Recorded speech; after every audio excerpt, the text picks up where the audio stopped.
Hi friends, welcome to చిన్ని vlogs. ఈరోజు video వచ్చేసి ఇంటి చుట్టూ మొక్కలకి పాదులు తీసి ఈరోజు వచ్చేసి ఇంకా పొద్దున లేవగానే మా వైఫ్ ముగ్గు వేయటం చేసింది. ఈ ముగ్గు అయిపోయిన ఏమన్నా ఇంకా మేము గార్డెన్ క్లీన్ చేసుకొని ఆ పెంటపోగు ఎత్తుకొచ్చి నిన్న తీసుకొచ్చామని చెప్పాయి కదండి. నైట్ వెళ్ళి ఆ పెంటపోగు తీసుకొచ్చి మొక్కల్లో పోసేసి నీళ్లు పోసి మొత్తం క్లీన్ చేసి ఇంకా ఈ వ్లాగ్ తీద్దామని చెప్పి ట్రై చేస్తున్నాము.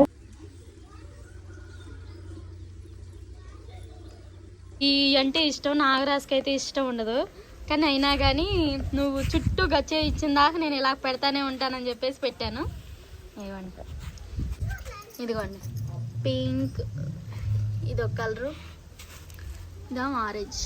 ఇంకా కలర్స్ రాలా. కలర్స్ ఇవన్నీ కొంచెం ఒత్తుగా పెరిగితే గోడ పక్కన 3 అంట్లు పెట్టాను. 3 అంట్లు పెడితే ఒక అంటే బతికింది.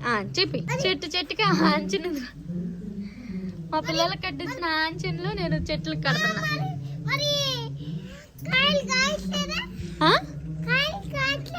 ఏం కాయలు? నాగరాజు పంది చూడండి ఒకసారి. గులాబీ చెట్టు కన్నాము ద్రాక్ష చెట్టుకి కలిపి పందిరేసాడు. మీకు ఎవరికైనా ఫోన్ కావాలంటే ఫ్రీగా ఫోన్ ఇస్తాం. ఇదిగోండి, ఇదేమో శంకు పువ్వుల చెట్టు. దీంతో గ్రీన్ టీ చేస్తా అంటే ఇది బ్లూగా ఉంది కాబట్టి బ్లూ టీ అనమాట. ఇది హాయ్ అండి, ఈరోజు అయితే మన గార్డెన్ వ్లాగ్ అయితే కంప్లీట్ అయిపోయింది. ఇంకా రేపు వచ్చేసి మంచి వీడియోతో మేము ముందుంటాం.